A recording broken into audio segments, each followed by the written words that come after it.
Hello, good evening, everyone. Welcome to this panel on the future of journalism studies in the age of artificial intelligence.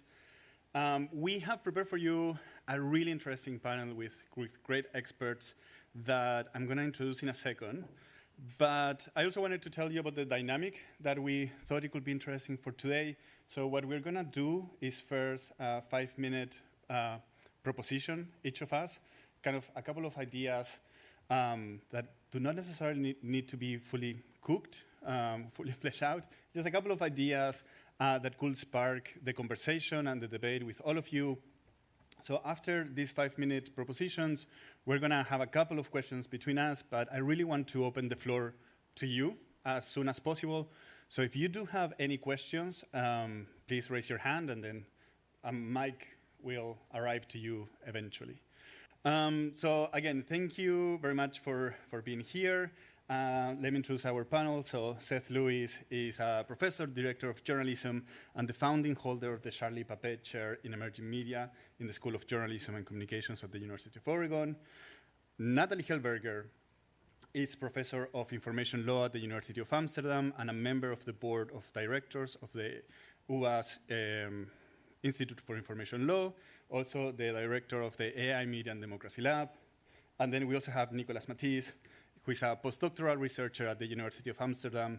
He's a computational social scientific researcher with a particular interest in the interplay of new technologies and news media. Welcome. And my name is Thomas Dodds. From August onwards, I'm going to be an assistant professor in journalism and communication at the University of Wisconsin-Madison and a faculty associate at the UW Center for Journalism Ethics. I think I nailed it with introductions. Okay.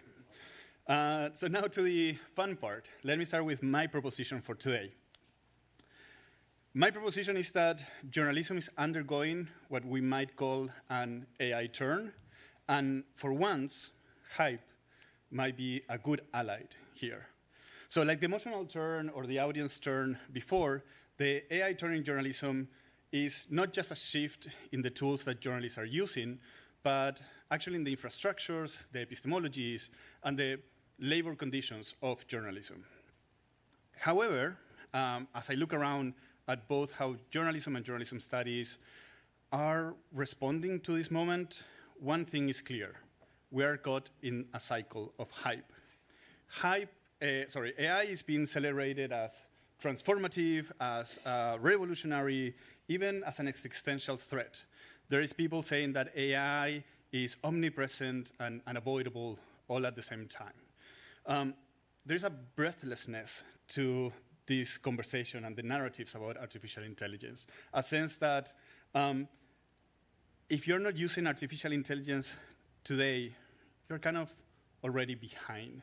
I'm sure all of you have heard the phrase, artificial intelligence won't take your job, someone using AI will. Those type of narratives, which for me is nothing more than techno-solutionism. But this is what hype does. Hype produces friction. It polarizes the conversation.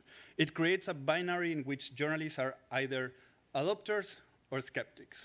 They're either innovators or they're ignorant.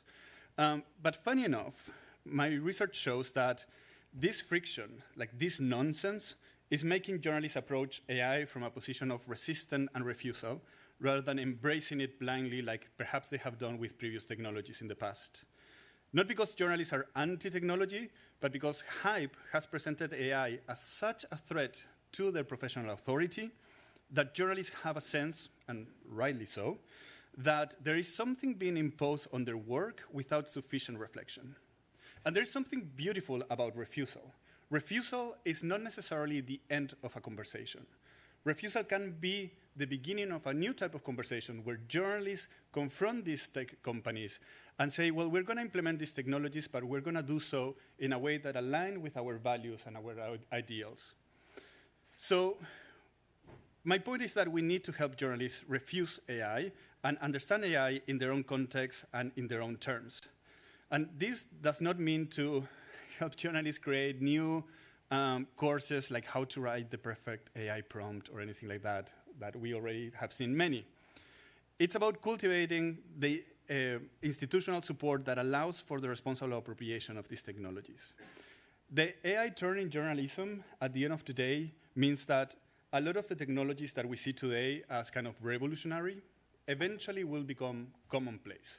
They're going to stop surprising us at some point. So if journalism is indeed in the midst of an AI turn, and they are holding on because of the fear produced by hype, our jobs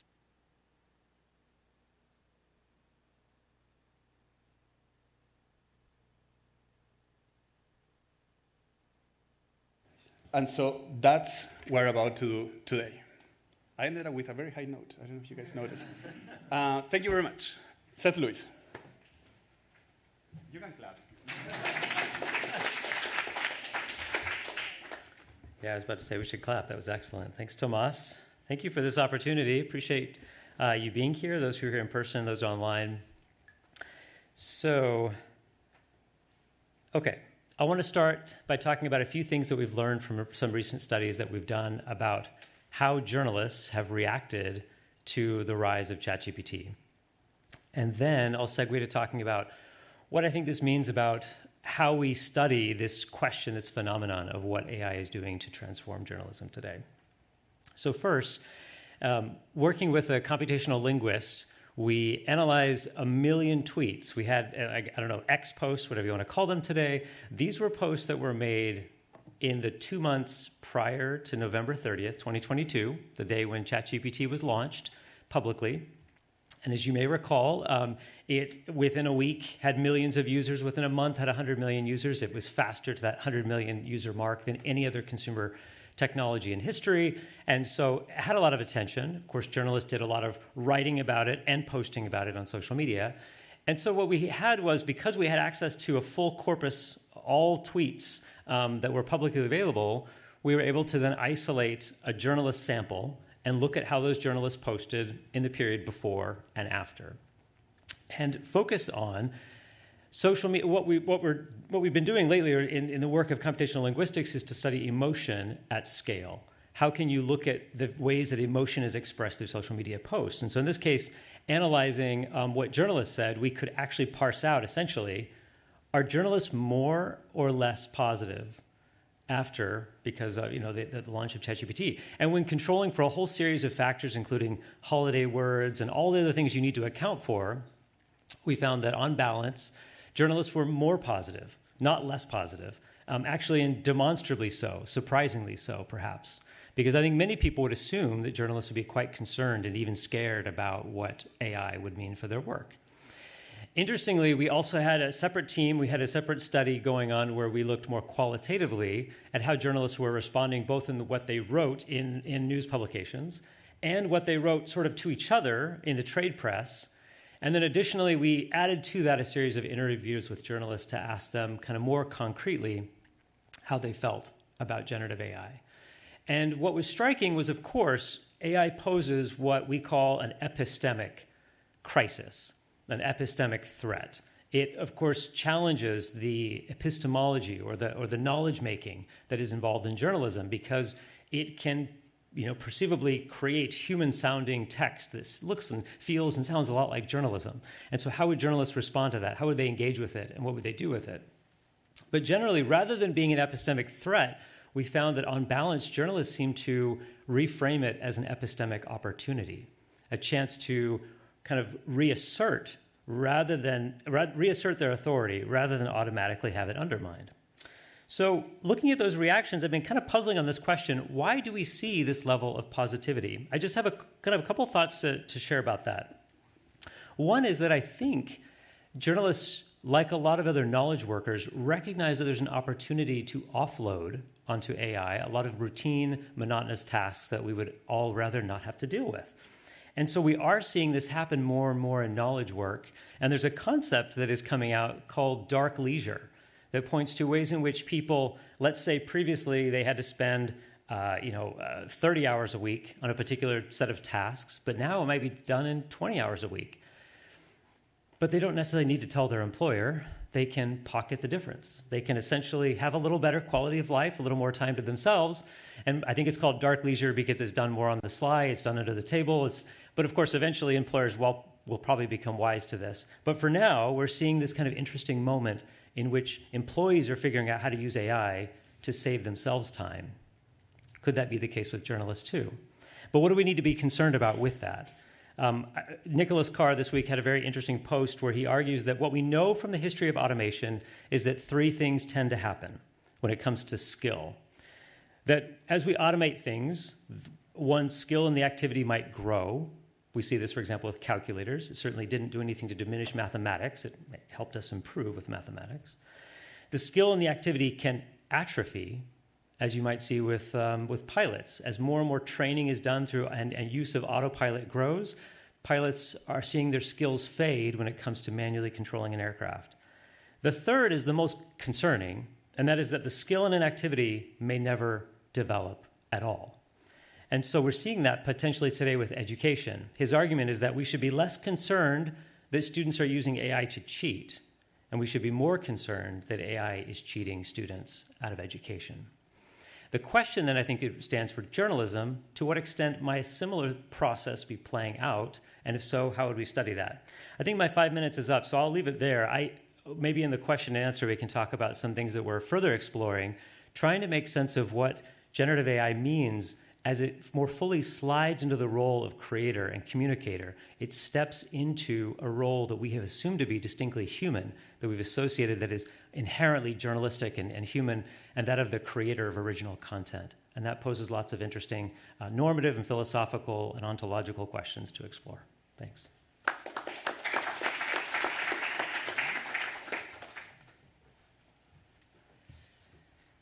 Thank you very much, both, for thought-provoking first statements. So, Seth already indicated a lot of journalists are actually embracing Gen AI enthusiastically. Thomas, you found that sometimes they actually refuse Gen AI because there's a lot of hype about also the dangers of Gen AI, also for their profession. And actually, we saw also in research that ethical and legal concerns are one of the most important reasons not to use Gen AI. And I think what both groups have in common is that they are thinking of ethical ways of using generative AI. So how can we do that in a way that actually is in compliance with the norms of journalism? So we, in a large international survey, looked into what are these ethical issues they are looking into. And something that we noticed, and that really struck me, is that there is a lot of thinking of how journalists can use Gen AI ethically on the table or under the table.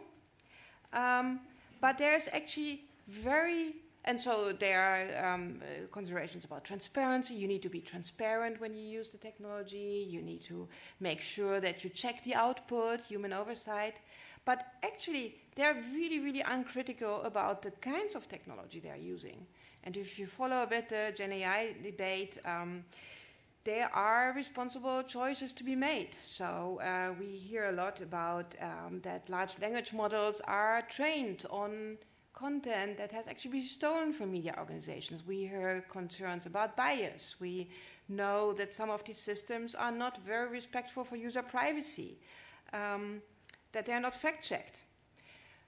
But interestingly enough, this is a consideration that only very, very, very few media organizations are looking into and making choices. For example, the German DPA is one of the few who commits to only use lawful AI that complies with applicable laws and regulations.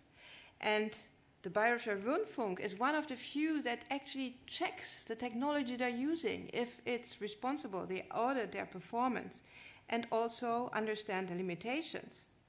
And interestingly enough, they are also the very few who say they'd rather go for open source or local providers instead of immediately using OpenAI and big tech. And the dependency of the media sector as a result of digital transformation on big tech is one of the big problems we're looking into. My favorite is NPO, the Dutch public broadcaster, who's actually the only one I ever found who actually also consider the impact on environment. Let's make sure we only use tech that is actually good for the environment, because as NPOs say, acting in the social interest is also acting with an eye on future generations and the planet. But these are really the exceptions. Most ethical guidelines do not touch about any responsible technology choices, with the result that, again, we're very much dependent on a handful of very large technology companies that are not necessarily committed to privacy, freedom of expression, and so forth. And my argument is they should.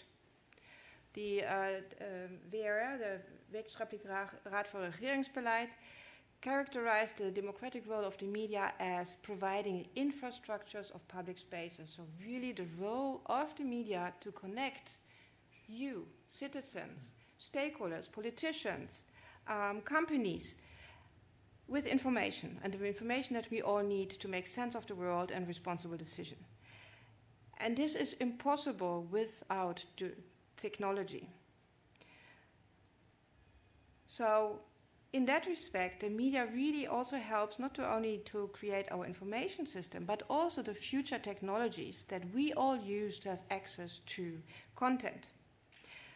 So, for example, when the Reuters write in their guidelines to partner with individual organizations who share similar ethical approaches as our own reporting, and then they go to Meta, which has just announced that it will use all private content on Instagram and Facebook to train their models, so actually taking a lot of private information. Companies like this call not only into question their own credibility when it comes to upholding their own guidelines, but also, I think, they neglect their responsibility in co-shaping the future infrastructures of media freedom. That would be my pitch. Thanks.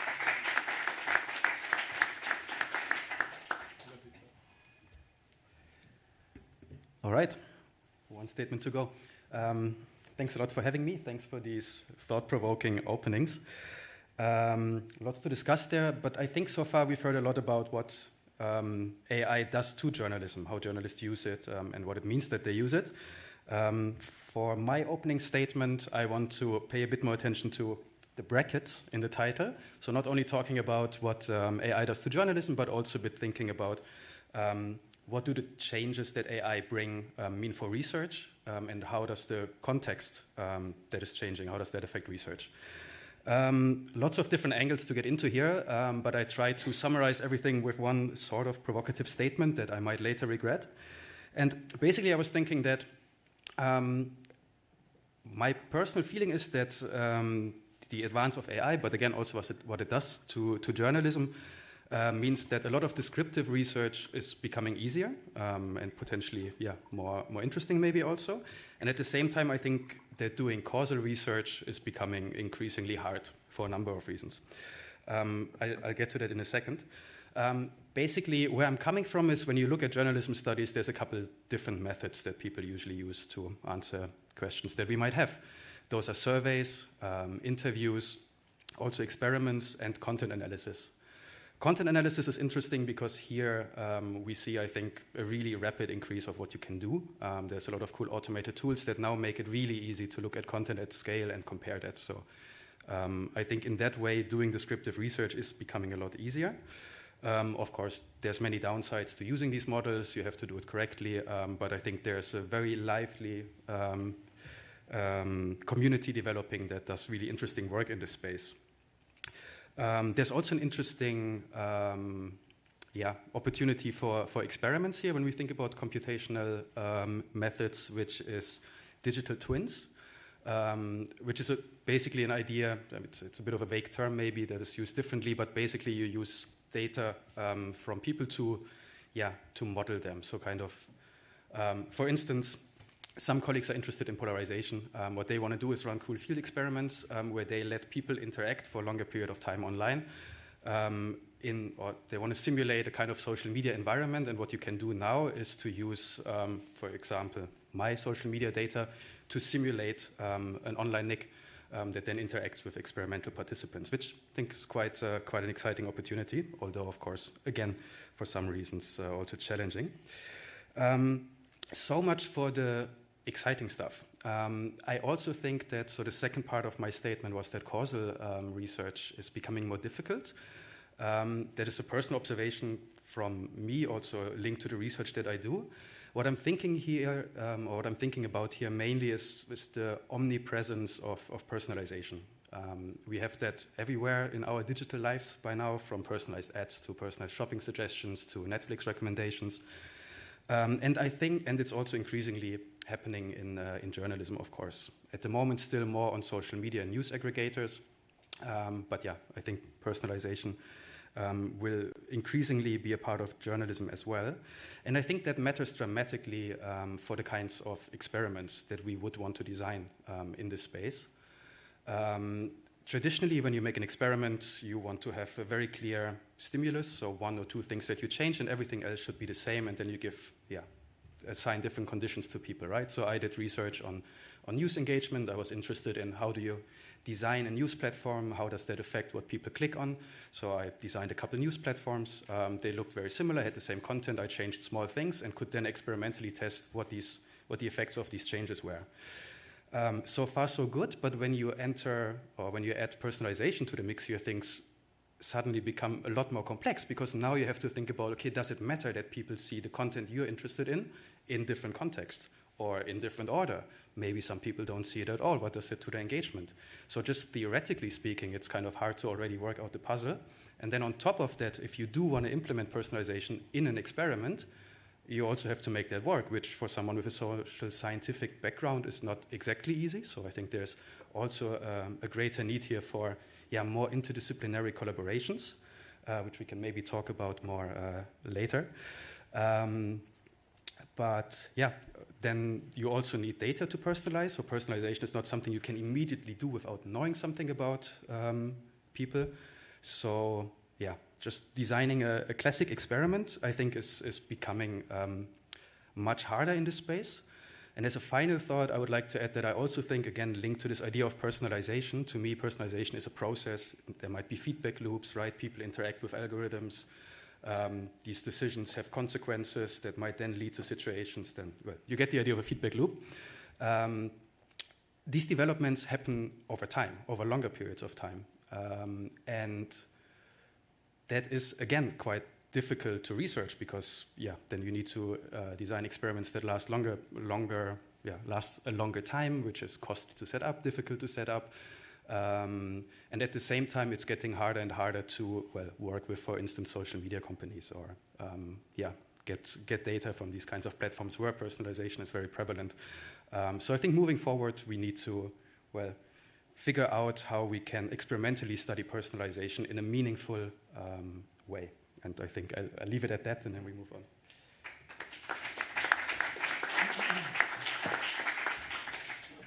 Okay, thank you very much. So I'm trying to do my job as a moderator. I'm trying to see common threads. And I think the first one that I noticed is that somehow it's becoming more easy to use these technologies, while at the same time it's becoming more difficult to study the impact of these technologies in journalism. Would that be a fair assessment? Maybe not. But Natalie, Natalie, I wanted to start with you.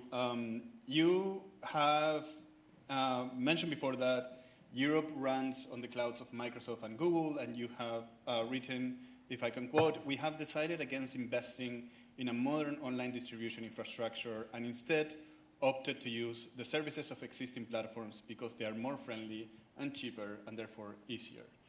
How, in this context, can news organizations, for example, in the Netherlands, project their ethical values into this software when the infrastructure seems to be set up for them to be unable to influence the way that these technologies work inside the newsroom? They don't. No, I think if you see the technology choices if you see who is driving the development of these new Gen AI products, it's a couple of large technology companies, and which makes a lot of sense because they had a decade of collecting user data and knowledge in AI. And you see how and a lot of media research shows how over the past decade, media organizations more and more, rather than investing in their own infrastructures, which is also not their core business, right, move to platforms, first Meta, Google, and so far, and now to the more new Gen AI platforms. The fact is that these platforms are offered by commercial companies that are serving a lot of sectors, from the local doctor to a government to big companies to you writing your emails with the help of Gen AI. So they are not optimized for the professional values of a particular profession. That's not part of the business model, that's not scalable, and quite honestly, media organizations pay far too little to do so. And that's why they have very little influence in, actually no influence in deciding how these models are trained and tested. And for example, a big concern of a lot of journalists using OpenAI is concerns about hallucinations or biases in these systems. And I think with recent developments in the US and the cancellation of research into issues about diversity, equality, and bias, these concerns are even more justified. On the other hand, there are a lot of startup companies that would really love to build new Gen AI products for journalists, like Particle News or Miso AI. But for some reason or other, especially the major companies are very often choosing the shiny new thing that everybody knows, which is OpenAI. Okay. I want to stay on this line. I have a couple of follow-ups, but maybe we should save them for a second. Seth, to you talk about dark leisure. When I was a journalist, for the brief time that I worked as a journalist, I used to be valued by, for example, the quality of my headlines, right? So if my headline was good or bad, like it was also when I was studying journalism, I was graded on the quality of my headlines. Now, when I talk with journalists, a lot of those headlines are automatically produced, or there's A/B testing going on. It could be that Gen AI makes your job a little bit easier and gives you more time to do other things, but what are we missing when we let these technologies take part of our jobs? So, for example, being able to identify what are the most important bits of information that we need to use for a headline. Yeah, I mean, I think this is, I think that's the big question is I think we don't really know, right? I think we need a lot more research on this question of what exactly is being lost or what is being atrophied in the course of the skills that journalists or other knowledge workers have when they offload things onto AI. I mean, I personally, perhaps you have similar stories, I personally have had now a couple of years of using Gen AI tools in different ways in my work and found that it's hard for me now to resist the temptation to take a faster route to getting things done. But I also know that it's probably compromising to some degree my own writing or critical thinking abilities because I am turning to the AI tools so readily. And so as I have navigated that myself, I've sort of imagined ways in which many other knowledge workers are probably confronting similar questions and challenges.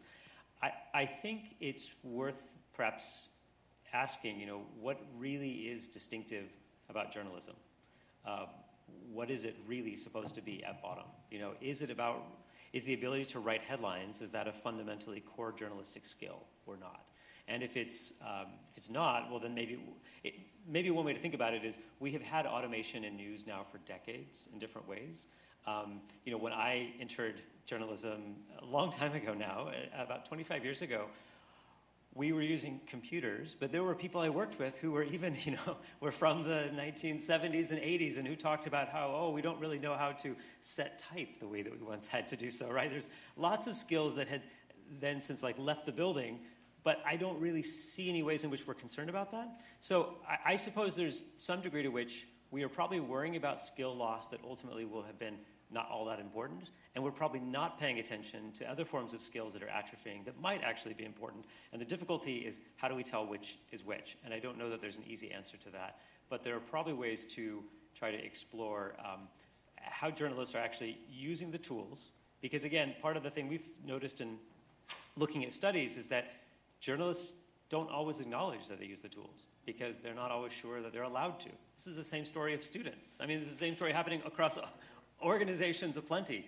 And so they might be using it on the sly. In other cases, new organizations are expecting them to use the tool and are saying that if you don't figure out how to use it and increase your productivity by 50%, well, you might be let go, as Axios is starting to tell people. So you have this very wide, like a large spectrum here of we call them AI expectations, and then corresponding AI implications, and there's a lot of uncertainty. So I know that's not a very definitive answer, but hopefully gets at some of the key tensions here. No, indeed. I mean, what we found with our research is that analyzing a lot of Dutch news organizations is that there was a lot of what we call knowledge silos. So that knowledge about how AI works or using AI tools was very concentrated in some parts of the newsroom, but that knowledge didn't necessarily move around the newsroom. So there was a kind of like an uneven level of knowledge across the organization, which was very complicated because it means that some editors knew that their journalists were using AI, but they didn't know which AI tools and how they were being used. So that is complicated. I'm going to go to Nick in a second, but Natalie, following that, I know that the AI Media and Democracy Lab works a lot with media organizations in the Netherlands. How do you recommend these organizations to approach these technologies when they are so unavoidable, and when I want to know how these organizations are making sense of what Seth said of we don't know yet what we're giving up, we don't know yet what we're losing when we use these technologies. Yeah, I was wondering, listening to you, if not one of the skills that journalists are losing is understanding how their tools work. I mean, before they had a typewriter, it's not really difficult to understand a typewriter or a pen. There was a time when actually distribution of their media was an important part of a journalistic organization, so there was a printing press or so. And you see that with the more complex these technologies get, the more they give this part out to external actors and lose tools that they do not necessarily understand. And with Gen AI, that is, of course, particular problem, has its own challenges because, as you said, it's an epistemological technology. I mean, it's creating content. And if you don't understand how the content is created, I wonder whether this is a skill or maybe an element of agency that I give away. Yeah, I mean, just to build on that, I think that is in the paper that I didn't talk about, but that we're just about to publish.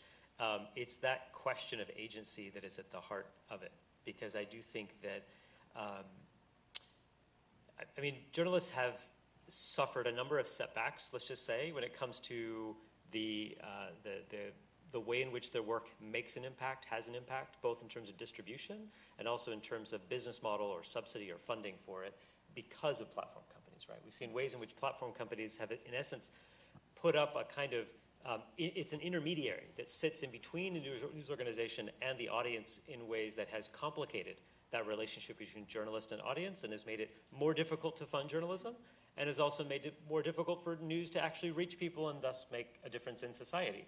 So that what does Gen AI do to that? At least on the surface, it would seem to add yet another potential intermediary in this process, but not just an intermediary distribution, potentially, but an intermediary of creation. And that is, I think, an interesting thing to explore. Again, it cuts at the very core of what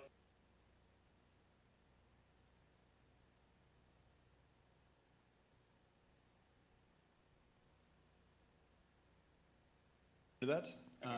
More or less. Yeah. Thank you very much. I mean, that's what Teresa said, who is sitting in the audience, will call infrastructural dependencies, but we don't need to talk about that now. Nick, I have one last question, and then I already saw a couple of hands in the audience. So we are depending on these companies that are famously opaque, and it's very difficult to study. So we are aware of that challenge, but I also was wondering if you could talk a little bit about the challenges that we have within journalism studies as a discipline to study this conversation.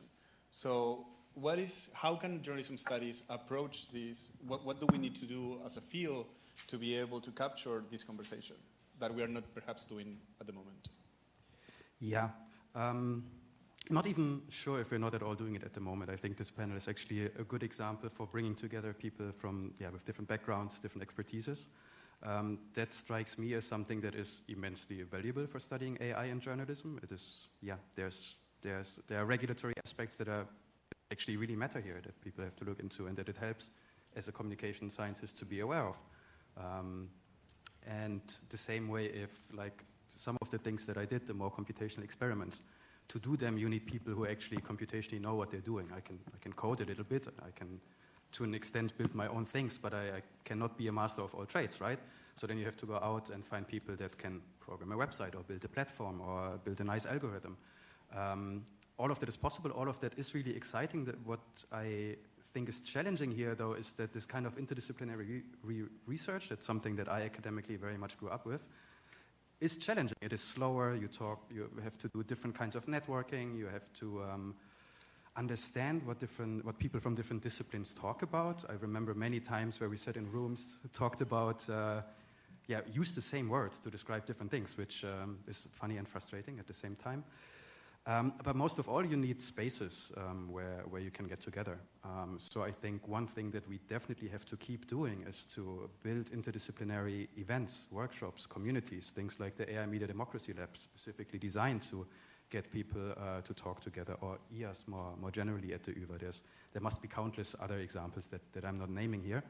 But yeah, thinking about how to facilitate interdisciplinarity, and how to also make it attractive in an academic context where, especially as an early career, it is a lot about output, right? Like it is a lot about, okay, get out a lot of stuff fast to build your brand, which doesn't necessarily produce the best kind of research, I think. So these are some thoughts on this. Thank you very much. Those are all the questions we rehearsed during lunch. So I think I saw a hand there, Ornella. I don't know if we can make a microphone arrive. Hi, I'm Ornella Purkoe from the University of Groningen. Thank you for your very interesting exposés. If we're talking about, this is a question for Nathalie Helberger and also for Thomas. If we talk about the responsible use of AI, we talk about responsibility and who is taking responsibility, right?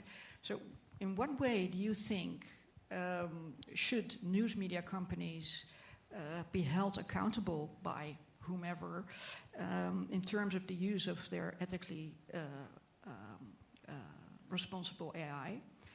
And second is the AI turn in journalism studies in the end not actually organizational turn, a professional organizational turn in news media companies taking responsibility, involving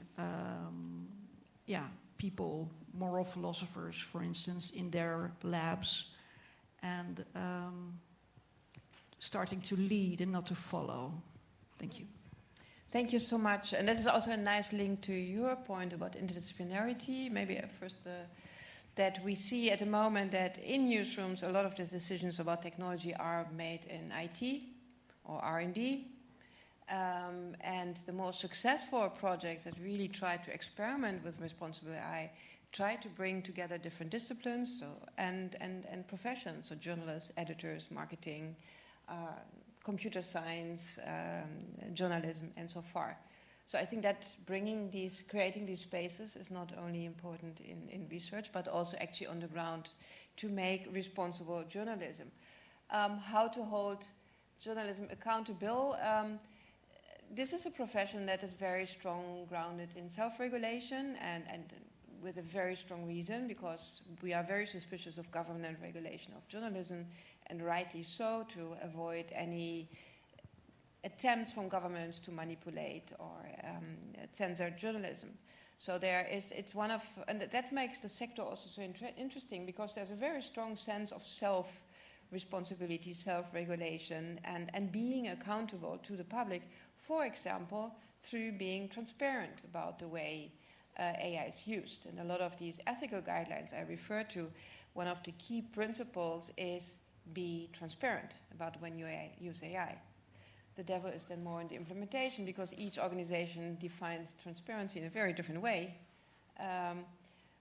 But these are some of the mechanisms to hold journalism accountable. And in the end, it's us, the citizens, who hold journalists accountable by then deciding whether we think that a particular media outlet is producing fact-check, high-quality content, is transparent. And if not, then we stop trusting them. And I think that is the most drastic accountability mechanism in a democracy.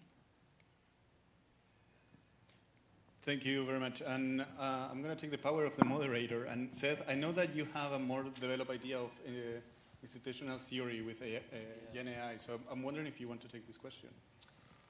Well, I was actually thinking, is this working? Okay. I was thinking of taking it a slightly different direction, going back to this whole kind of question of what is responsible AI. I'm trying to remember exactly, there's 5 or 6 components. We wrote a paper in 2022 about like what is, and we're building on an idea from Rasmus Nielsen about the one thing journalism should do for democracy. And his kind of basic argument is that often we expect too much of journalism and journalists, that we expect them to facilitate public dialogue and to do this, that, and it's quite a long list of things, but that actually is saying in some ways it's a little unrealistic, that a more normative, grounded, practical, just simply pragmatic approach is to say, let's focus on the one thing journalism should and could do for democracy, and that is to provide accurate, relevant, diverse, I'm trying to remember all the others, timely, and there's another component in there that I'm missing, accessible, news about public affairs, and it's produced independently. And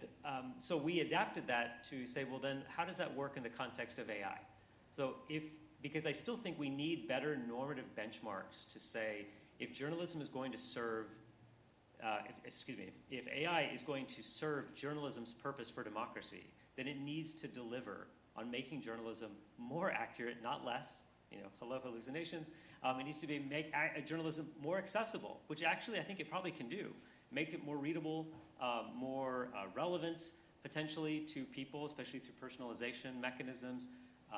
There's timeliness issues to explore with AI. So our argument was that actually AI could enhance journalism's contribution to democracy, and it needs to do so on a number of key dimensions. But of course, whether it does so is not necessarily going to happen, in large part because, of course, most of the AI tools that journalists are using are not being developed in-house by journalists, right? They're being appropriated from outside third-party technology platforms.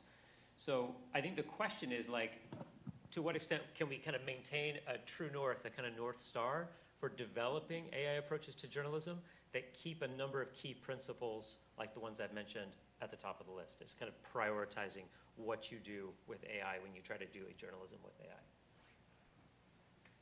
Thank you for the response. And maybe also for whom, right? As you say, I mean, you could use Gen AI to inform people better and give them new formats and making news more accessible instead of only going for profit. I see two hands. They were both at the same time, so whoever is closer. Thank you very much. I have a question because I think we see the adoption of generative AI is going really like directly to basically is B2C, to direct to consumers or users. And there are some discussions, some people think that it's actually in some way it's a democratization or decentralization of content creation. We had discussions about professional generated content versus user generated content. So under this kind of similar comparison, maybe have we considered, okay, the citizen journalism is actually, on the rise, or maybe it's time to redefine journalism, because is it a profession or is it also through this decentralized or democratization approach, maybe it goes more towards an action? Because I think we have more challenge in a journalistic world.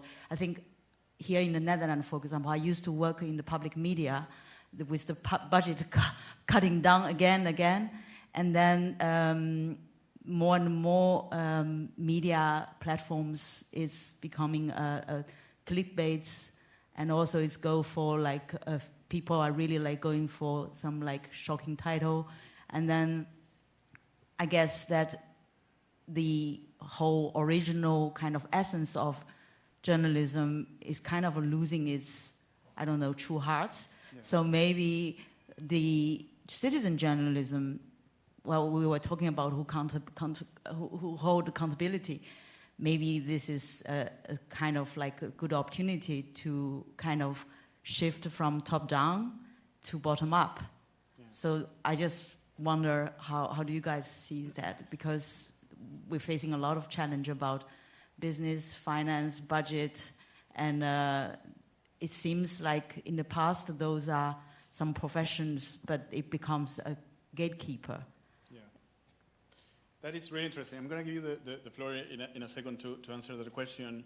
I have two thoughts on that immediately. The first one is, I think we have been in this conversation before, right? When we have the audience store, we have a very similar conversation about what does it mean to do journalism, if you needed to be a professional or if you could do it from home. I think the question for me goes a little beyond. I mean, something that we just discussed, that an idea that I have, that it's very, very half-cooked, so don't cite me, don't tell anyone that I said this, but my impression about the future of journalism is that the gatekeeping is going to be more important than ever, rather than sometimes production itself, because there's going to be so much noise, there's going to be so much hype, there's going to be so much content out there that if I have to make a prediction for the future, please don't cite me, is that journalists are going to be in this position to actually curate information for the audience rather than necessarily produce it. That is, again, a very bold claim, but I think it only makes sense in kind of where we're heading, that probably is where I see one of the possible scenarios in that sense. So it could be that more people is producing content in general, but I will imagine that we see two journalists to see which content we should be consuming. And I don't know how you guys feel about that. Nick?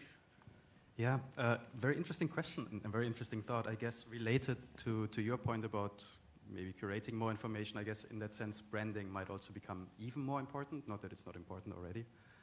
But I wanted to say something different. I really do like the idea of citizen journalism and of AI tools or technology democratizing spaces. I do think this discussion was, maybe made a bit more sense to me at an earlier point when we were talking about the internet and how it opens up all of these avenues, right, and creates this free marketplace of ideas. Because coming back a bit to your earlier point about large platforms creating all of these tools, I do feel that this kind of inherent power structure of, in the end, very few companies deciding what kind of tools are being used, not deciding it, but like trends are driven by very few key players here. And if, for example, if you say you are a citizen journalist and you're doing great work based on all sorts of AI tools, if the next day the company that owns your favorite tool decides, oh, we're now going to introduce a subscription model, then you suddenly have a very dramatic challenge. Similarly, if you want to make some money with the citizen journalism, and for instance, you are an influencer on a platform, I mean, more and more people get news this way as well, and it is incredibly valuable. But it's also, if your whole business model is sharing information on TikTok, then you are reliant on them and their algorithm. So I think these inherent power structures, they still remain, really crucial here. Which doesn't say that it's not possible to completely reinvent a profession, right? And I agree with you that Gen AI would be actually a really interesting opportunity, and that we could have some really good thought experiment who would then provide us with the information we need to make informed choices. From a fundamental rights point of view, the European Court of Human Rights in Strasbourg always operate a functional definition of who is a journalist. So everybody who produces news with a certain regularity and adheres to professional values. That could be a journalist, but that could also be an influencer or someone who's really good at prompting Gen AI. And I think this is also, and maybe that's also a task for us researchers, to think what are possible alternatives to the existing systems we have.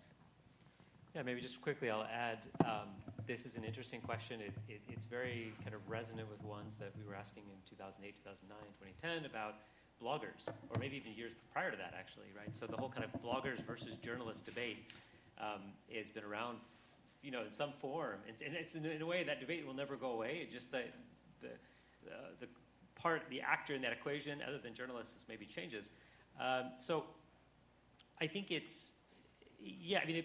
points to, maybe I'll just say this parenthetically, like I have a collaborator who studies boundaries in journalism and explores how the boundaries of journalism are constantly in flux. And he likes to joke that he's like, I never define journalism because once I define it, I'm out of a job. He said the whole point of inquiry is partly to explore how there's no fixed definition. It's constantly evolving and being contested and being renegotiated. I think it's always a question of to what extent or how far does that renegotiation occur such that the thing no longer resembles the thing that we thought it was, right? So, that's kind of one of the arguments that I'm making these days is that generative AI poses a fundamental change for journalism that is probably more or unlike the transition to the internet and smartphones and social media, in that it kind of cuts right at the very core of what journalists see as their most definitive activity. And often that is writing or the creation of original content. And it's not, of course, that Gen AI is going to do all of the content creation, but now that those tools are so easily accessible by journalists themselves and by everybody else, it undercuts the kind of epistemological authority associated with writing and that kind of writing culture and that form of communication in accessible ways for the public that I think does raise a lot of interesting questions about what happens to journalism's boundaries. I think to the point just made, there will always be things that arise to meet the needs of people seeking to be informed, but whether or how and what form, what fashion, I think is always going to be an open question and will evolve over time. Thank you very much. I know that there is a question there, and then we go with Lanneke. Oh. Okay. I was wondering if you could talk a little bit more, Thomas, and maybe also Nathalie Helberger, about the alternatives and about the collaborations between researchers and media companies, because you also mentioned that a lot of media companies choose, the regular big tech firms' AI technology because it's cheaper, and maybe you can talk a little bit more about how does it work in practice if you have this collaboration, and how, especially when it comes to scale, if you try to develop alternative technology, how do you scale that? I can start. I mean, I need to preface this by saying that refusal is also a privilege to some degree.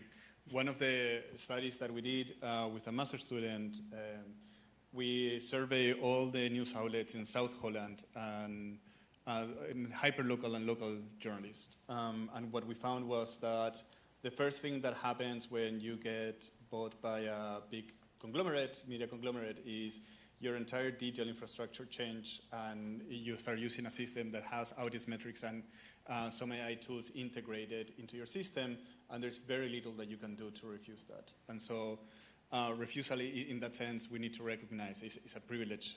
It's a privilege for some. That being said, what refusal looks like really, again, depends on two things. It depends on knowledge and it depends on economic power. So there are some newsrooms that are able to create in-house tools, create their own LLMs. They allow.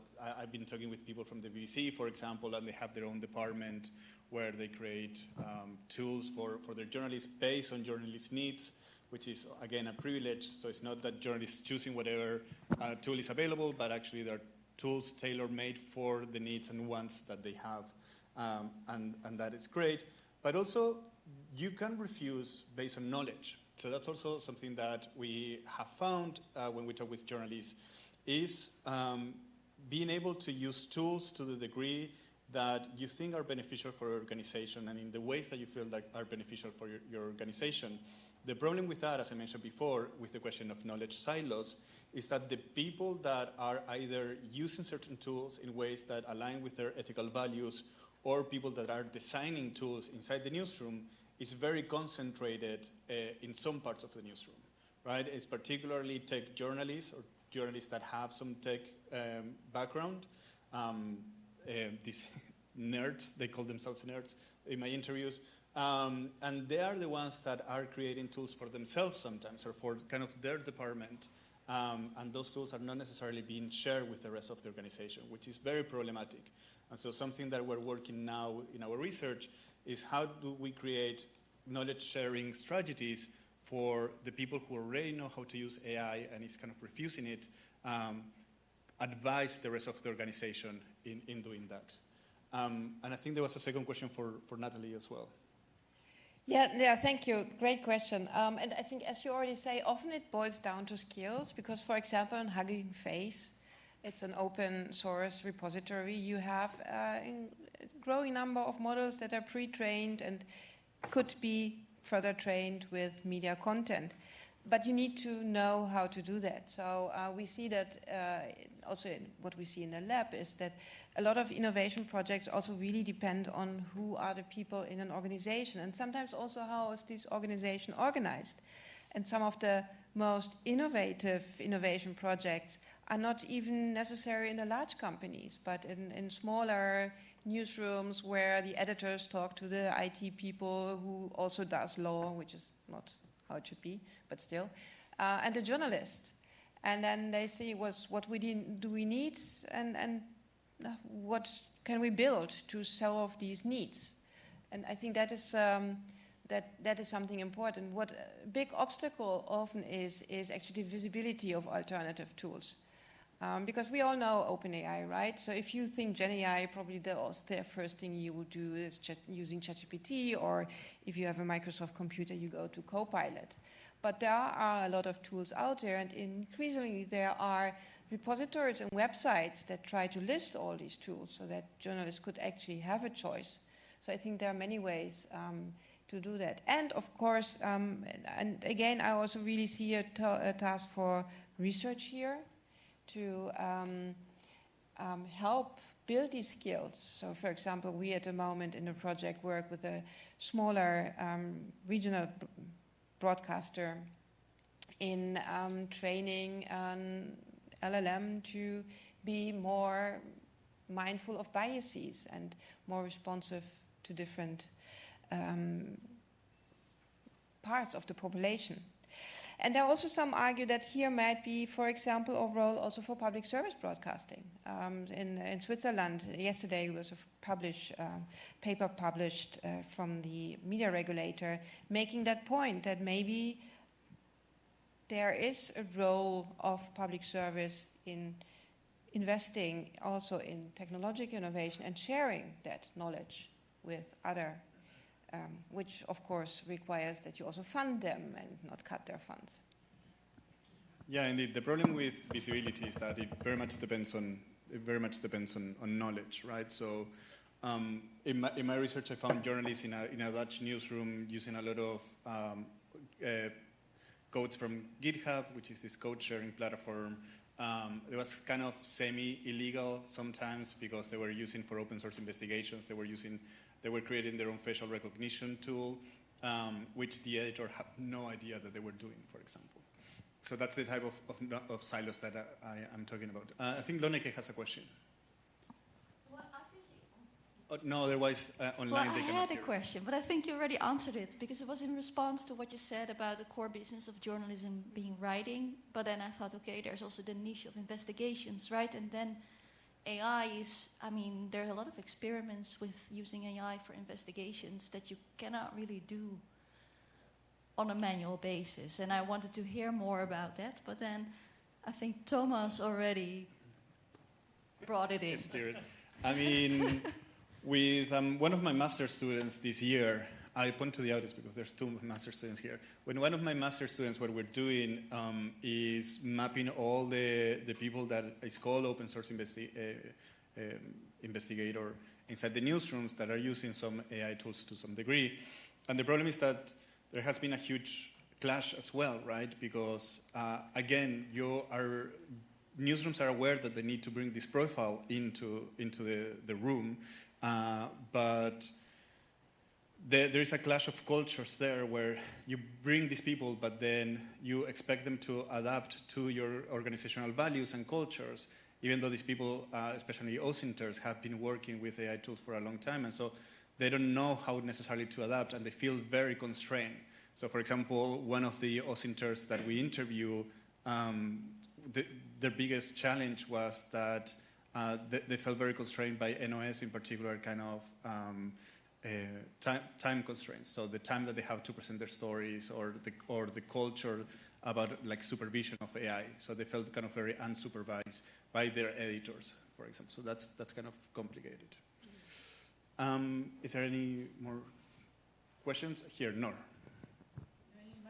Yeah, that was online. They cannot give it. Yeah, as a master's student in journalism, it's kind of a question for all of you. How do you see the future of AI in the journalism classroom? How do you think we should teach students about it? Thank you very much. Nick, can you? Excellent, tricky question. Yeah, it goes back to, again, also a little bit what Seth said earlier, right? About what skills you teach and how you teach them. I think it has to be in some way a crucial part of journalism education, right? We just talked about how important AI literacy is. A good place to facilitate that would be a university. But yeah, what I struggle with, and this is not even necessarily just constrained to journalism, but I feel that one of the things that especially generative AI takes away is this experience of struggling, which to me is crucial to learning. So, for instance, I kind of said this before, I sometimes do a bit of coding, I then use ChatGPT for it. If I had started like that, I think I would be a much worse coder, because I would have never had to go to the struggle of actually, dealing with something, trying to figure it out myself. There are probably ways in which you can get around that, right? There are certainly also people who can like work through the struggle and like refrain from using AI in a specific situation. But I think, thinking about how to keep this element of struggling but also in a useful form, right? Not needless, not the kind of, I learn stuff by heart for the sake of it. But kind of this critical thinking and struggling to then use AI tools more informed, more responsibly. I think that is crucial. But how to get there, I think, is still very much an open question. I mean, I kind of second that. I think there is a lot of value in seeing how students struggle when they write, because in the struggle is where you can see what they're thinking about, where they're trying to go, what is it that they're actually trying to say. And it's kind of these all half-cooked ideas that sometimes don't make sense, but you can kind of follow with your student what is it that they're trying to say and where they're trying to go. And you can only do that when you see their mess, kind of the messiness of the writing. And so if you start just getting papers that are beautifully like all polished in kind of form but not content, it's very difficult for you to advise your students, because you have no idea what they're trying to say. It sounds very nice, and it reads okay, but you don't know what is it that they're trying to argue at the end of the day, and so that's very challenging. And I think what I did to with you guys is make or emphasize that it's important to see that process. But other than that, I mean, you do have to use, I do use AI in my classroom to teach journalism. So one of the activities that I do in a course called Innovations in Journalism is I ask students to ask ChatGPT to argue in favor or against a particular technology, and then they need to argue against ChatGPT, whether or not that answer was enough, was sufficient, what are the shortcomings, kind of what are the blind spots of the argument that ChatGPT was making. And I think sometimes works. Sometimes people ask me, how do I know that students are not also using ChatGPT to write the response? But you can tell because of the way that things are written. I think, Natalie, you also have a point. Well, maybe building up on that, I think also learning how to critically think about these tools, what feels right, what is wrong, and why. Because as someone else said earlier, something that this technology is really doing, it's really democratizing access to the most powerful tech we have right now, and everybody has it in their pockets. And that brings great opportunities, but also responsibilities. And I think we need to be able to understand what are the opportunities for furthering privacy, freedom of expression, but also what are the risks? And each of us will have to make this decision when using these tools. So I hope that they teach also some law and ethics at the journalism schools, and some critical thinking here about the ethics. Can I just be a bummer for a second, and then I'll give the word to Noah? I don't know how comfortable I am with using the word democratization with some of these technologies. Can we really talk about democratization when we really don't understand how they work? What is the exchange that we're doing? What data they're getting from us? Is it really democratization? I mean, I'm talking with journalists that feel that this is democratizing knowledge because, for example, they can translate their articles to new languages and reach new audiences, and that seems great. But is it democratization? Is it truly we all citizens evenly engaging with these technologies in ways that we're all the same? Is it truly that? I just don't know how comfortable I feel with calling ChatGPT a democratic tool. But that's not what I said. I said it's democratizing access to this tool. Actually, it's for free. Yes, Seth? Yeah, I see there's quite another question here. I mean, we can, do you want to continue this or do you want to move on? I think that I think it's fair to say that it gives, the level of accessibility now to the content creation tools that are available is something significant. And I'll just say this, when it comes to journalism education. A year ago, I had a number of, I directed journalism school, the journalism side of a larger school of journalism and communication. And a year ago, we had many conversations with faculty members where I think their preferred approach was simply to say, if I just plug my ears and close my eyes and I'll just pretend it doesn't exist, students aren't using it, and we'll all merrily move along. I think we've gotten past that. I think everyone's recognizing that's not a viable solution anymore. So the reality of it being in the hands of students and the hands of everybody else it's just there, and it doesn't mean that we have to use it. We can refuse it, right? We can resist it. But it does means I think that we do need to talk more assertively about what it means to be AI literate, to understand how, for example, when it comes to democratization, how there are some key inequities that are involved with AI tools, not only both in how they're acquired and how they're used, and in the outputs that you receive, and that depending on your ability to use the tools effectively, you're going to get very different results and therefore very different outcomes in terms of what you do with it. Mm-hmm. And so, but one way I think about it for education is I try to remember that I can recall a time when people were really concerned that students were using Google. Now, how many of us last year really worried that students were using Google in searching for information, right? So I'm not saying that it's going to be the same, but there have been many moments when there have been moral panics around the use of technology in an educational context. And so I try to kind of keep this balance of we need to recognize that we've learned to assimilate tools in the past and we've muddled through okay. So there are probably ways that we can use AI productively and effectively that we don't have to just try to shut it out or foreclose it. Neither do we need to then just uncritically embrace it, but rather, I think, learn to work effectively with it. I think there's a nice middle ground to strike. And so in some respects, for example, I will probably in the future expect my students to do work that is better than it's ever been before, because the AI tools should facilitate that improvement to some degree. And so actually it means that we're raising the bar. Just like I think eventually employers will probably expect more from knowledge workers. I'm just telling you that is going to be the future. They will expect more, and AI tools will be able to deliver more, but yet, I want to see your disagreement on this, but and then we'll get to the question here. Sorry, I've gone on too long. I think I'm going to give the floor to Noah now. And then we have time for 2 more questions, so we're going to go with Noah, or with you, and then Noah, and yes.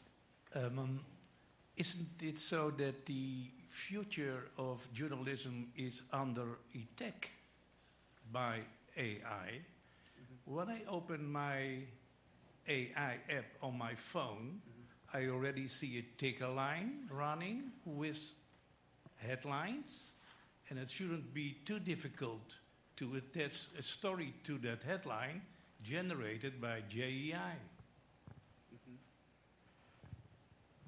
I mean, that's a great question. I guess the question is where does the data for that story comes from? To still might come from journalists, but I don't know if any of you want to take that, Nick? Yeah, I mean, I'm not sure if I really like the word, the framing, if that it's under attack of AI, because I do think, in a way, it is a technology that you can use for good and bad. In some cases, it might also be okay. We talked about automation in journalism being a thing for a longer time, like in the 2010s, news organizations, I think, already started experimenting with that. That was markedly different because at the time they would, well, use structured data that they had from somewhere and then use that to like have some template kind of journalism where you give updates on like what happened at the stock market or something like that. That is different from generative AI because it is, well, there's a closer connection to the end product and what goes in, and it's easier to trace it back. Whereas if you just ask a large language model to give you the news of the day or like write something fun about a particular topic, it is very hard to trace back where that material comes from. Is that copyrighted material from another news organization from back in the day? Is this actually correct? So it is more challenging in that way. But yeah, I think ultimately, but this is just me personally, I don't really like the phrasing under attack because I think the frame of instead turning this around and be like, how can we use this for good? The one thing that AI might do for journalism, I find that more productive. And close on this point, audiences in general are quite hesitant of this kind of automated journalism, personalization in news. So at least at this point, I'm not sure that the demand is actually there. Define audiences. It's difficult. That's indeed difficult. I think we have time for 2 more questions. Noah. Yeah, I was thinking a bit on the side of the citizen and consumers. I saw some recent examples of news outlets using AI to automatically generate weather reports and traffic reports. And I was wondering how us media consumers might react to more usage of Gen AI in journalism, and if there has been research on that. So we did a large scale study that we published in a report, particularly in Chile, and the audience is very friendly with AI-generated content as long as it's transparent, as long as journalists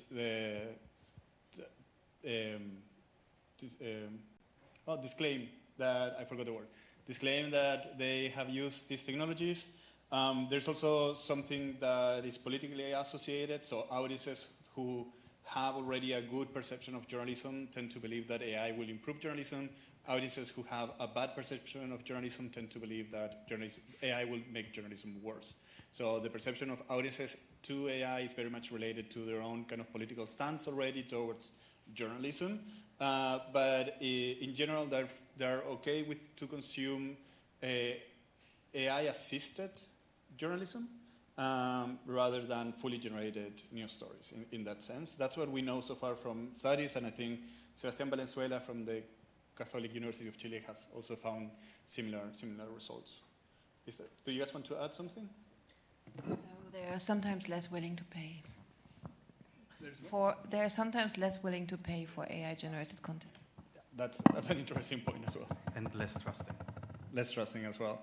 And I think we have time for no pressure, but for one last question that. Yes, 2 questions. One for Natalie. Sorry, it's a sub-question.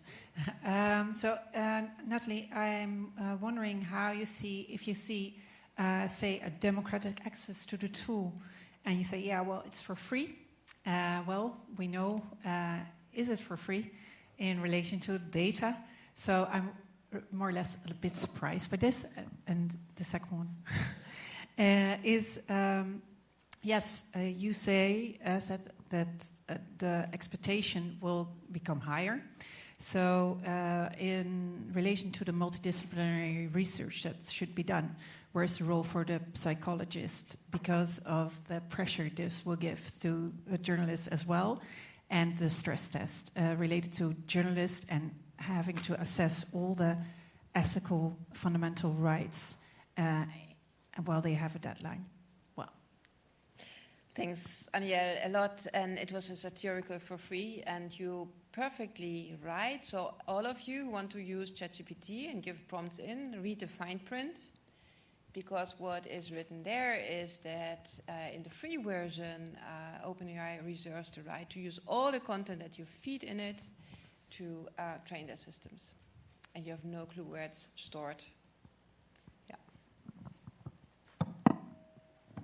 And the second question was about the stress that people will experience, journalists in particular.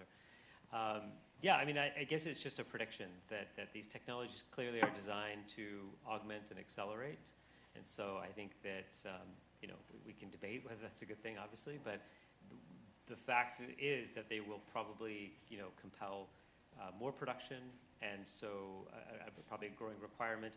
And that's going to be in a lot of knowledge sectors, right? Journalism in this way, I hope one takeaway from today is that I think journalism is a case of, right? It's a case of a larger phenomenon here that we're exploring, which is how generative AI technologies are going to transform knowledge work writ large.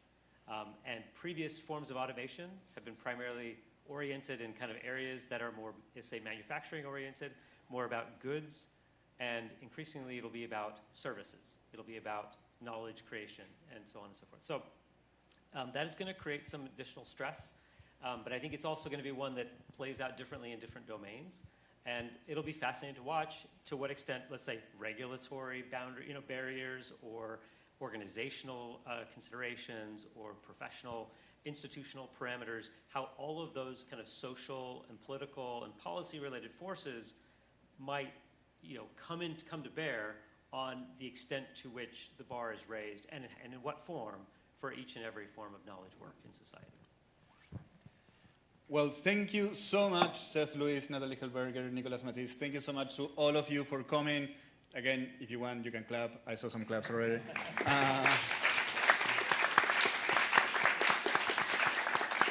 I guess they're available. If you have further questions, you can reach out to them by email or now Linger.